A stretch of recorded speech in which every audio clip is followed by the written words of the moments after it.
Hey, my name is Cameron Woodring. I am not the senior pastor, but I get to preach here about once a month, and I love doing it. And so this morning, I'm just going to tell you where we're going right from the get-go, so you're not like, at the end of the sermon, there's not going to be the moment you're like, oh, that's where he was going with this all. No, I'm just going to tell you right now, okay, this is where we're going. The sermon series we're in is The Light Has Come, and so we're talking about the birth of Jesus. The light has come. However, there was a time in Jesus' life, and still now, there's a time in Jesus' life where pretty much every follower of his turned away. That darkness had taken back over, it seemed like. And so we're going to look at that and talk about this, the fact that whether or not you can see God's plan, whether or not you can still see the light, whether or not God's plan succeeds is not dependent upon whether you can see it or not. Whether or not God's plan succeeds is not dependent upon whether or not you can see it. However, if whether or not you are faithful to God during those times is dependent upon whether or not you can see his plan, then you will find yourself terribly off course. And so what do we do during the darkness? When the light has dawned and it seems like everything's going to be good, but then darkness just takes back over, what do you do during those times when the world just kind of is tossing to and fro? What do you do during those times is extremely important. So this morning we're going to continue to talk about one of the biggest moments in human history when Jesus came to earth, when the light dawned. And in order to look at the weight of that, I want to tell you guys one of my favorite stories, probably my favorite story outside of like Jesus stories that I've ever read, that I've ever heard. I've ever retold. I just want a show of hands. Has anybody in here heard of Ernest Shackleton and the Endurance? Really? Oh, that's awesome. Okay. That blows my mind. Okay, this is like one of the greatest stories ever. It's a completely true story. They need to make a major motion picture about it because it would be awesome. Okay, so Ernest Shackleton, okay, he was a famous Antarctic explorer, and towards the end of World War I, he wanted to make some history. Not as the first to get to Antarctica, because he had already failed at that, but the first to travel across the continent of Antarctica via the South Pole. So he was ready to do that. So he recruited 28 foolish or brave men, depending on how you wanted to look at it, who got in the boat with him. And so they were short on finances during this because World War I was going on. That's pretty much where all of the money was going to in the world at that time. And so they did some other things to earn money. One of the things they did was they sold publication rights.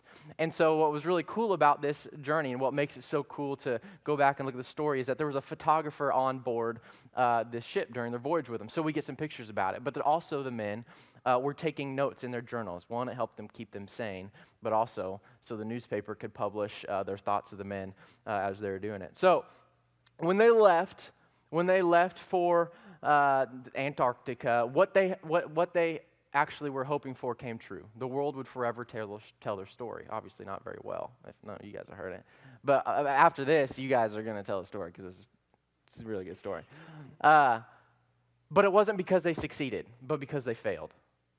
And that's what makes this so extraordinary. Now, the first challenge was to get to Antarctica itself. Before they even talked about getting on the, being pulled by sled dogs and stuff like that, they had to get to Antarctica. And that was hard because of all the ice that surrounds the actual land of Antarctica. And so when the ship called the Endurance, that's what the ship was, when it started reaching the ice, it began piercing its way through the ice flow. At first, it was broken up, and so the ship just moved, and the ice just kind of got out of its way as the ship moved forward. But it slowly got thicker and more packed and more dense. And the whaling stations that were closest to Antarctica were telling them this was an extremely dense year for ice, but they decided they were going to go for it anyway because they might not get the funding again. This might be their only shot. So they went for it anyway. Okay, so they went mile after mile. When things got too dense, the men on the ship were out in front of the ship. They were trying to break up the ice so the ship can continue to go so they could just make it to Antarctica. But the ice just became thicker and thicker and thicker until, as one sailor journaled, it was just an almond stuck in toffee. It was just there in the middle, and it could not move. So they had to wait it out. And so they were going to wait until spring came so that the ice would break up so they could continue their journey to Antarctica. They hadn't even got to the continent yet, okay? But they're like, all right, we're going to wait here several months until spring hits. But There was also a chance that when spring came, that the movement of the ice as it broke up could actually crush the ship. And that is actually what happened. But so they were waiting there, day after day, week after week, 28 men stuck on a ship in the middle of the frozen desert. That sounds terrible to me. Going outside, they were tired of eating the seal and the penguin. They got tired of being with each other, I'm sure. 10 months in, 10 months. So it's like 10 months ago was Valentine's Day. That seems like forever ago, But 10 months, they're in a ship the entire time. We get this on October 27th. Ernest Shackleton starts writing about the ship being stuck in the ice. He says, the temperature was negative 8.5 degrees Fahrenheit. A gentle southerly breeze was blowing and the sun shone in the clear sky. After long months of ceaseless anxiety and strain, after times when hope beat high and times when the outlook was black indeed, we have been compelled to abandon ship, which is crushed beyond all hope of ever being righted. We are alive and well, and we have stores and equipment for the task that lies before us. The task is to reach land with all the members of the expedition. It is hard to write what I feel. It is hard to write what I feel. All his plans thrown out the window. His whole life has been pointed towards this mission and it just failed. It is hard to write what he feels. And have you been in a moment like that? Like it's just hard to write what I feel. That the world is just it's just got you stuck. And it's hard to write what I feel. You feel lost, you feel hopeless, you feel frustrated. Things in life just keep piling up. At first you're like, man, this is rough. And then it like almost got comical. It's like, really? This is stuff still going on? And then you're just like lost. Like really, like this is going to continue to go on, and you're just at the point where you can just write down, it's hard to even write what I feel right now. I can't even explain what's going on inside of me. Well, they were able to stay on the ship another couple of months before, like literally they were forced out because the ice was crushing the ship. But in December, the 28 men abandoned the Endurance, and they were left stranded in the middle of Antarctica. So they did have 3 20-ish foot lifeboats with them, wooden lifeboats. And so they put the supplies that they could in the lifeboats, they tied ropes to it, and they just began to drag these lifeboats across the ice. Just one step after the other, dragging their supplies in these wooden lifeboats, taking breaks. The cold wind is just beating their faces, their fingers are getting frostbite, just day after day, step after step. And days turn into weeks, weeks turn into months. Whenever the ice would break up enough, they would put the boats in the water, they would get in, and they would drift in between the icebergs, still trying to make their way towards land. But after 5 months, 150 some days since they had abandoned ship, which was 10 months since they had been stuck. So we're talking about 15 months, and nothing has happened. 15 months in, they finally spotted land. And it was a place called Elephant Island. And so they were excited, and they found their way, which was hard on these little lifeboats with rocky shores and just the crazy ocean around them. They found a way to land on Elephant Island. It had been 497 days since they had set foot on land. And they were finally there. They had more security, they had more hope, they had more safety than they had felt in a very long time. It wasn't the constant bob of the ships, it wasn't the constant movement of the ice. They were on land again. But the problem was, no one was coming to Elephant Island. No one expected them to be there. No one just visited Elephant Island, this little island just north of Antarctica. No one was coming. There was no radio strong enough to signal for help. They couldn't just stay there. But they also knew that the men were not strong enough to make the journey towards the nearest land, and their boats probably wouldn't handle it. So they decided to do something. They knew that 800 miles away was a place called South Georgia Island, which was actually the last stop they made before heading towards Antarctica. And on that island, there was a whaling station. And if we can just get there, that's where the people are. And they took supplies from 2 of the boats to make one of the boats worthy enough to be able to handle the sea. And so they chose 5 men. Ernest Shackleton chose 5 men to go with him while they left 22 behind. The problem was that this 800 miles, so 800 miles, like from here to farther than Atlanta, Georgia, 800 miles on a 22-foot lifeboat, this stretch of the ocean is some of the stormiest ocean in the world. They were expecting waves up to 50 feet high on their little 22-foot wooden lifeboat. So they piled in with just a sextant and a chronometer to help guide their way, and they were completely dependent upon the sun for their direction. They're completely dependent upon the sun for the direction. If they couldn't see the sun, they couldn't tell where they were. The problem is, because this is the stormiest stretch of ocean in the world, is that it was overcast all of the time. And so they set out day one, up and down the waves in this 22-foot lifeboat. They look to the left, look to the right, look to the front, look to the back, ocean. They look up, cloudy sky. Day two, up and down the waves. Look to the left, right, front, back, ocean. Look up, cloudy sky. Day three, up and down the waves, left, right, front, back, ocean. Look up, cloudy sky. Day four, same thing. I won't say it again. Okay, day four. Okay, day five, same thing. At this point, you're like, are you kidding me? Like, this was our one shot, and there was no sun this whole time. If we're 1 degree off, then we will miss the island by hundreds of miles. We will perish in the sea, and the 22 men will be left stranded there waiting for us to rescue them, and they'll slowly die on the island. They needed the sun. They were stuck. They were lost. There was no way that they could go on. Around 600 BC, we find a people group in a similar situation. We find the Israelites, the people of God, the God that had rescued them from the Egyptian slavery with the 10 plagues, the God that had brought the walls of Jericho down with just people walking around the city, the God who defeated 35,000 men with just 300 men in Gideon, this God of the universe that had rescued this people and made a covenant with these people to protect these people. They were dispersed. They were getting weak because the people had broken their covenant with God, and so God said, okay. And so nations started just beating these people up, tearing this country apart. And they're at this moment, around 600 BC, and the Assyrian army was about to attack them, just finish them off. And Isaiah, one of the prophets, one of the voices of God at the time, he says, in faith, I will wait for the Lord, who is hiding his face from the house of Jacob, and I will hope on him. Who is hiding his face from the house of Jacob. And that seems foolish. Like, you're literally saying the God that you're hoping on is hiding from you. Like, is choosing to not look at you. And we've all been there in points of our life, and you could be there now, that if anything is true, it's that God is hiding his face from you. Like, he doesn't see what I'm going through, and I try, and I wish things would look up, but it's like God is just hiding his face from me. The God who brought the Israelites out of this, the God that had done so many miraculous things over and over again, he's no longer looking at us, he's no longer hearing me, he's no longer seeing the situation I'm in, he's no longer doing anything about it, he's just hiding his face from me. And that's where they're at. Have you ever been there?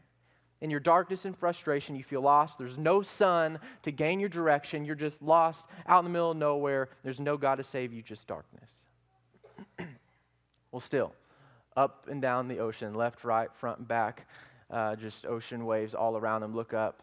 Day 6, there's a break in the clouds, and they saw the sun. And so quickly, the navigator on the lifeboat, he gets out his tools, he gets out his maps, and while he's doing that, the other 5 men are getting out their sleeping bags, and getting out their coats, trying to dry it off in the sun's heat. And as the navigator's looking down at all of his equipment and stuff, he calculates, I have no clue how, he calculates, okay, we've come 380 miles, okay, almost halfway to South Georgia Island, and we're still on course.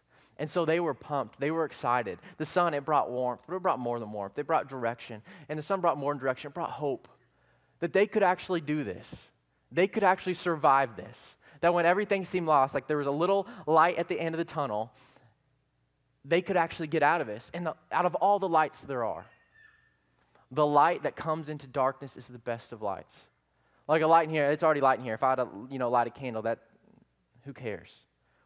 But in a dark room, when you need a light and the light shows up, that is a beautiful light. And so whenever you're in dark situations, there's often times where we see that light at the end of the tunnel, where you're like, I'm not out of it now, but I can see the hope. And the fact that I can see the hope can push me through the darkness right now to keep going because it will end. And that is such a good feeling. Maybe your marriage, it takes an uptick towards the right direction. Your child reaches out to you for the first time in a long time. You have a day where you just don't think and dwell upon the loved ones that you have lost. The depression isn't so heavy one day. You don't feel so guilty for all the wrongs that you've done. Just you get a little light at the end of the tunnel. It's just a little uptick in your day, and that is such a relief. Well, back in Isaiah, these people that are about to be taken over by this Syrian army, Isaiah prophesies on behalf of God, that God has a word to give to his people. And Isaiah says in chapter 9, he says, the people who walked in darkness have seen a great light. Those who dwelt in a land of deep darkness, on them a light has shined.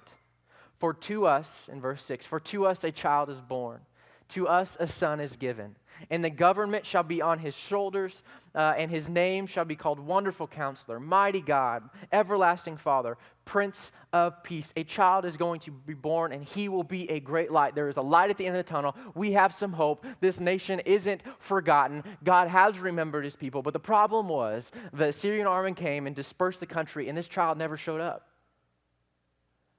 Are you kidding me? Like, we finally thought that God had finally looked back on us, but he didn't show up. Not then, not the next week, not the next month, not the next year, not the next decade, not the next century. 600 years later, Israel is practically all but forgotten, with a few here and there that are still hanging on to some hope.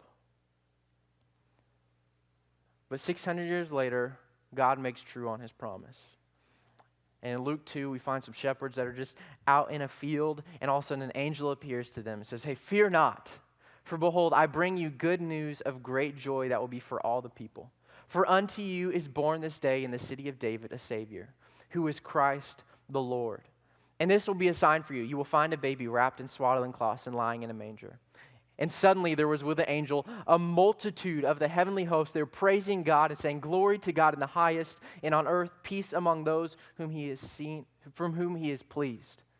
The light has come. The light has dawned. There's a light at the end of the tunnel. Like, God has made his first move in hundreds, if not thousands of years. God has not forgotten us. He has come. And when John writes about this, he doesn't write about it in a literal sense. He writes about the birth of Jesus through the lens of light and darkness. And he says in John 1, in verse 5, he says, the light shines in the darkness, and the darkness has not overcome it. And verse 9, the true light which enlightens everyone was coming into the world. This light, the darkness has not overcome. The darkness has not overcome. The darkness will not overcome. The darkness cannot overcome this light. It doesn't matter how deep the darkness is not dark enough for this light not to win. It doesn't matter how far you are from God, that is not far enough for God to still not reach you. That is the kind of light we're talking about here. And who is the light? It says it enlightens everyone. And by everyone, John means everyone. John means every tribe and nation and people in the world. By everyone, John means the people you like and the people you don't like. By everyone, John means you. That this light is light enough for you. This light is strong enough that your darkness cannot defeat it. That's the light that showed up in the manger. And so the shepherds, they make their way there. And they're there, and, just Mary has to just be, just glowing and pride. Like, this is the Savior of the world.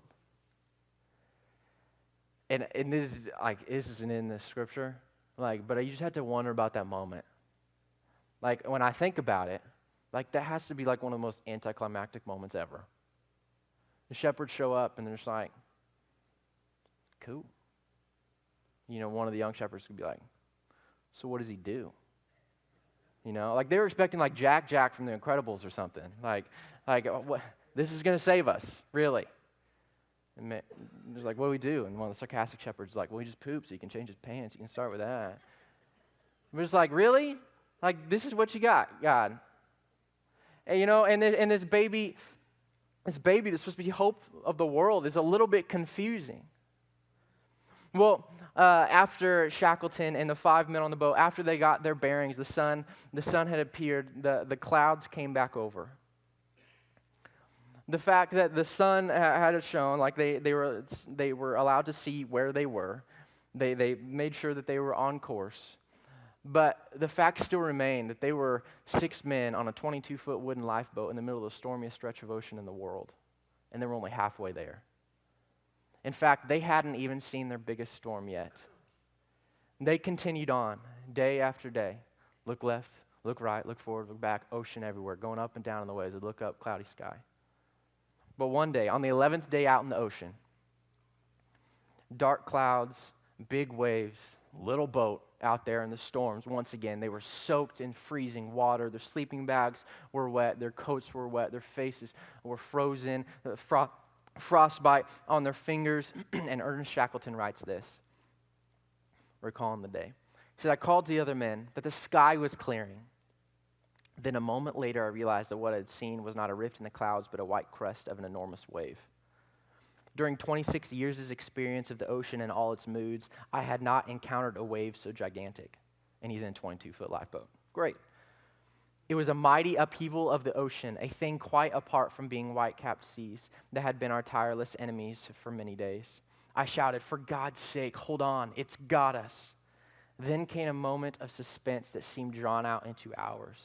White surged, the foam of the breaking sea around us. We felt our boat lifted and flung forward like a cork in a breaking surf. We were in a seething chaos of tortured water.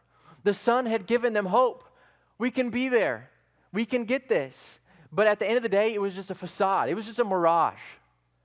There's hope. It was just fleeting. This hope wasn't real. It just appealed to their emotions a little bit. And I'm talking more about this, the Shackleton story. That, yeah, you had a good day in your marriage. You had a good day at home. You had a good day with your depression. You had a good day this. But really, it's just a fleeting, it's just your emotions playing a trick on you. I mean, 30 years after Jesus was born, and the disciples were like, yeah, this is the guy that's supposed to save us. And now he's hanging on a cross. And it's not just that Jesus was dying. It's that they just gave their life to a liar. He said he was the God of the universe. He said that he was the fix-all, that he was going to end death, that he was the God of the universe, and now he's on the cross. Did I just give my life and leave my family and leave all my money and leave everything for a lie? My whole purpose has just been nothing but a lie. And with every whip and with every nail and with every thorn, the light grew dimmer and dimmer. The darkness grew stronger and stronger. And literally, as Jesus hung on the cross, the sun disappeared. Even though it was the afternoon, it became dark. And so, yeah, you get the light at the end of the tunnel. Okay, Jesus was born. But what happens when the light fades? What happens when the light at the end of the tunnel disappears and you're just left in the tunnel still? Was the hope even real to begin with? Was the light at the end of the tunnel even real to begin with? Or was it just your emotions playing a trick on you? And maybe you're in that spot and you look around and you see how everyone is so foolish.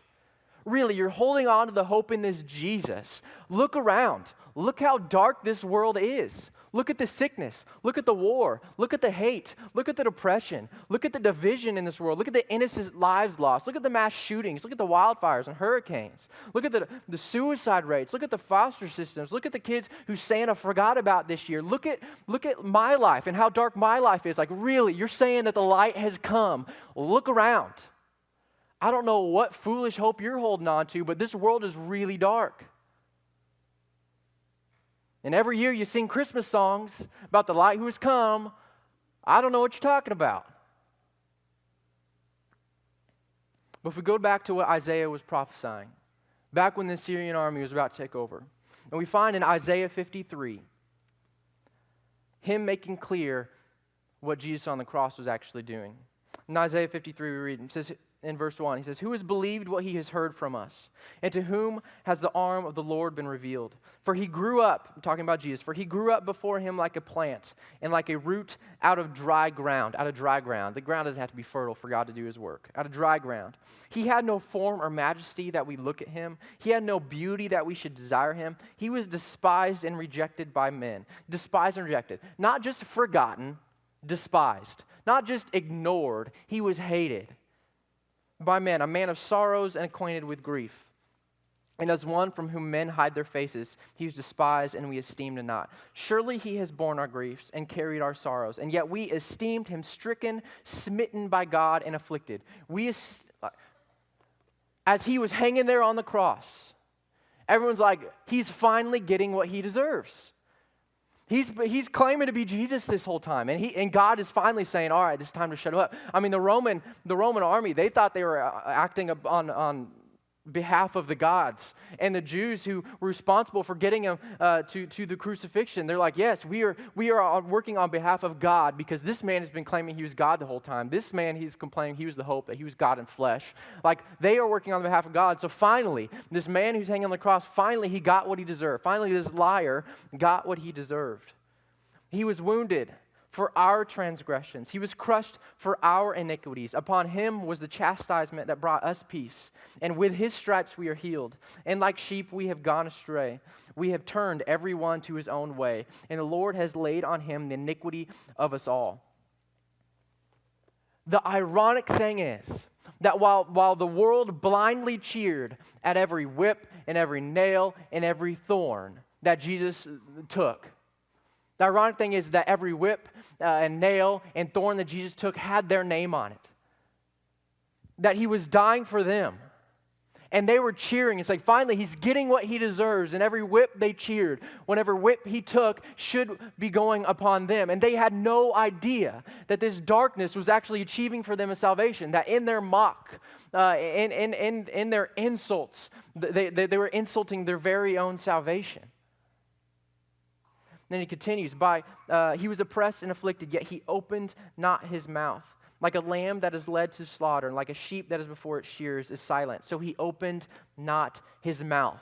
The Lion of Judah kept his powerful jaws shut. The smartest man in the room did not persuade. The strongest soldier out there refused to fight.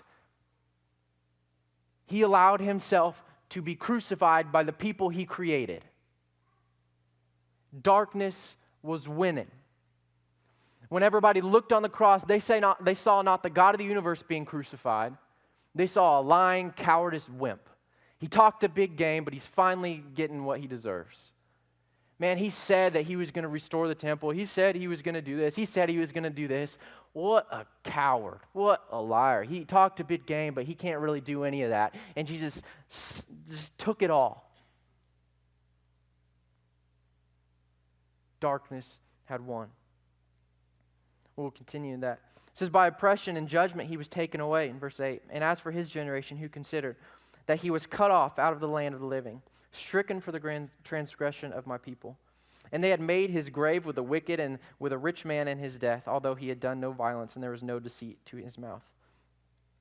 And get this, verse 10. Yet it was the will of the Lord to crush him. He has put him to grief.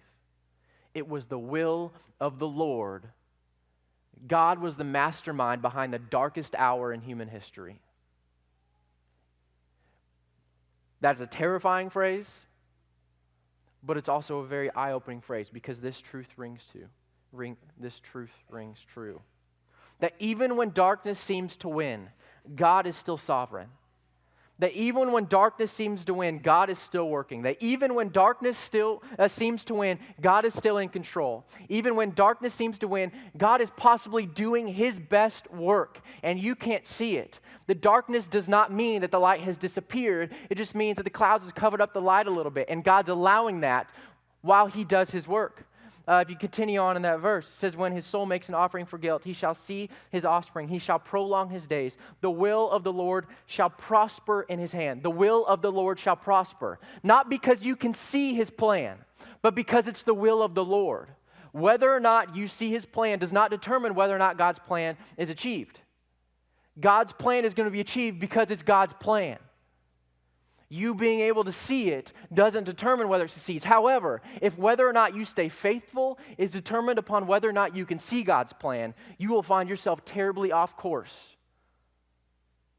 So we have to learn to stay faithful when the darkness covers up the light, when the light at the end of the tunnel seems to fade. What we do then is of utmost importance if we want to reach the end where we want to reach. So what do we do in the darkness? You stay faithful. I don't understand why, but I'm gonna trust.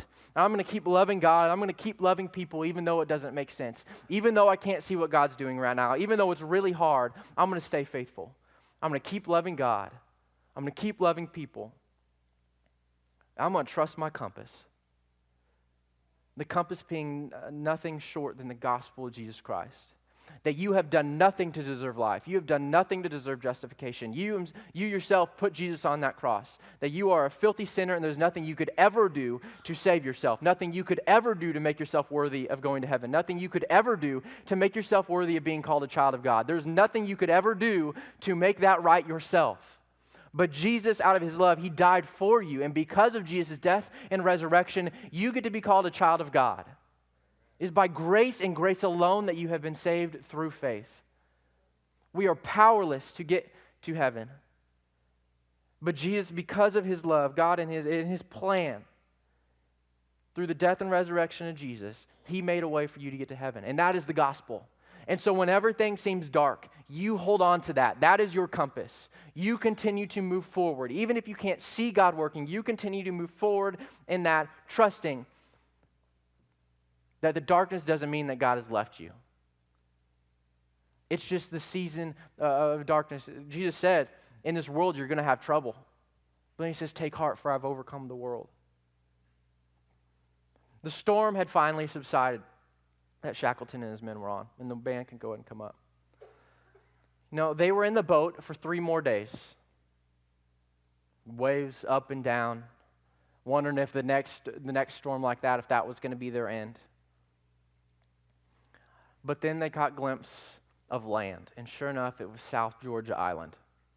They had got there in half the time they were expecting. So it's possible that the storms that scared them most were actually moving them quicker towards their destination than what they had thought. But they get there, but there's still a problem. The coast that they were on was the opposite side of the whaling station, and it was super rocky. But there was no way with the currents, there was no way with the storms and the waves that they could make it around to the side of the island that they needed to be on. And so they waited for the perfect day. They waited a few days, just hovering outside of the coast before they went in and made landing. And miraculously, they made landing. And so now they found themselves 22 miles, as a crow flies, away from the whaling station. And as they pulled out their maps to look at what was in between them, it was blank, because this was uncharted territory. No one had ever mapped or crossed this mountain range. It's just mountains. You look and just peaks, high peaks, glaciers, icy slopes, snowfields. That's what 22 miles straight, that's what was in between them and hope. And 2 of the men were in terrible condition. There was no way they could make it. So Ernest Shackleton, he left 1 healthy man with the 2 to take care of them, while he and 2 others, they started this journey. And so step after step, up the mountains, down the mountains, up the mountains. They actually, at one point in the middle of the night, it was dark, they needed to get down to the mountain because they knew they would freeze at this elevation, but they couldn't see down. And so what they decided to do is either backtrack 5 miles or take a risk, and they slid down an icy slope in the mountain, like holding on to each other toboggan style, not knowing it was at the bottom. And they continued to walk, and as they journal later, it wasn't Shackleton, it was one of the other men, but he said, when I look back, I remember not 3 of us, but there were 4 of us on that journey. Right, for seeing that God had his hand in this. And they continued to journey, and they took turns sleeping, but at one point when Ernest Shackleton was the one staying awake, because they knew if they all fell asleep, then they wouldn't wake up. When Ernest Shackleton was the only one awake, and he looked at the 2 men sleeping, they're all huddled together, he knew that they were going to die if they continued to sleep. So after sleeping for 5 minutes, he woke them up and said, hey, you've been sleeping for 30. It's time for us to keep moving on. And just one of the craziest feats of mankind. They made it the 22 miles as the crow flies, and they made it to the whaling station. The whaling station couldn't believe it. They thought they were dead long ago. And this shows you how strong the ocean was in between South Georgia Island and Elephant Island being where all the rest of the men were. They made 3 rescue attempts for those men with big boats, and they failed each time. It wasn't until the 4th rescue attempt that they got to Elephant Island, and all 22 of the men were still alive waiting there. None of them had perished. It had been 197 days since the Ernest Shackleton and the men had left Elephant Island. And so yes, the light came whenever Jesus was born. But darkness, that didn't mean that it was going to be light the rest of the way. Darkness won out, it seemed like. Darkness covered up that light in the crucifixion. But because Jesus rose from the dead and proved this statement true, the light has come into the world, and the darkness has not, will not, and cannot overcome it. This light is too strong for that. And as John writes about it in John 1, 9 through 13, he says, the true light which enlightens everyone was coming into the world. He was in the world and the world was made through him, yet the world did not know him. He came to his own and his own people did not receive him. But to all who did receive him, for all who did receive him, who believed in his name, he gave the right to become children of God, who were born not of blood, nor the will of flesh, nor the will of man, but of God. So that means for us today, the darkness, the unclarity, the storms in your life have no correlation with God being distant or close to you. That God will never leave you or forsake you, as he says. And whether or not you can see him, whether it seems like he's hiding his face from you or not, doesn't mean that has nothing to do with how far or close he is. He is always close. And whether or not his plans succeed is not dependent upon whether you can see his plan or not. So you stay faithful. You hold on to the gospel of Jesus. You trust that compass. That Jesus loved you so much that he died for you so that you can be made new. So that you can be forgiven of your sins. In 1 Peter 1, 6 through 9, it says, in this you rejoice, though now for a little while. If necessary, you have been grieved by various trials, so that the tested genuineness of your faith, more precious than gold that perishes, though it is tested by fire, may be found to result in praise and glory and honor at the revelation of Jesus Christ, when Jesus comes back. Though you have not seen him, you love him. Though you do not now see him, you believe in him, and you rejoice with the joy that is inexpressible and filled with glory, obtaining the outcome of your faith, the salvation of your souls. For those of you who stay faithful, you become the children of the light. For those who stay faithful, when Jesus comes back once and for all, you go to the place where God himself will say, well done, good and faithful servant. Whereas Revelation 21 says, he will wipe away every tear from their eyes, and death shall be no more. Neither shall there be mourning, nor crying, nor pain anymore, for the former things have passed away. And during this Christmas season, as we celebrate that the light has come, we just trust that even when darkness comes, we remain faithful and trust the gospel of Jesus. That God has not forgotten us. In fact, he's doing possibly his best work in our dark times. That God's will prosper, whether or not we see it or not. So I'm going to ask you to stand. And there's going to be some elders out to the side. I invite you to go out if you need prayer, and they'll pray for you. I'll be standing up front if you want to talk about that too. But as we go to time this worship, you worship the light that came in the world, that you know that nothing in this world can get darker than what this light can shine through. Nothing can stop you. He who is in you is greater than he who is in the world. If you're going through one of those dark times now, just worship and trust that that is true. And if you haven't accepted the light at all, then I invite you to have a conversation with one of those elders or come up here with me and talk about it too, so that you can take part in this light that darkness has not, will not, and cannot overcome. Let me pray. Dear Father, we love you. We thank you for giving us hope. We thank you for giving us light. God, but help us whenever the storm is raging, whenever it feels like we're just in the middle of the ocean being tossed to and fro by the giant waves, whenever there's nothing else we can do. God, help us to remain faithful and trust that even if we can't see what you're doing, that you are doing something and you are near. Give us the strength and courage and the hope to remain faithful. God, this moment is about you and no one else this morning, so help us worship the light that darkness cannot ever overcome. It's in your name we pray. Amen.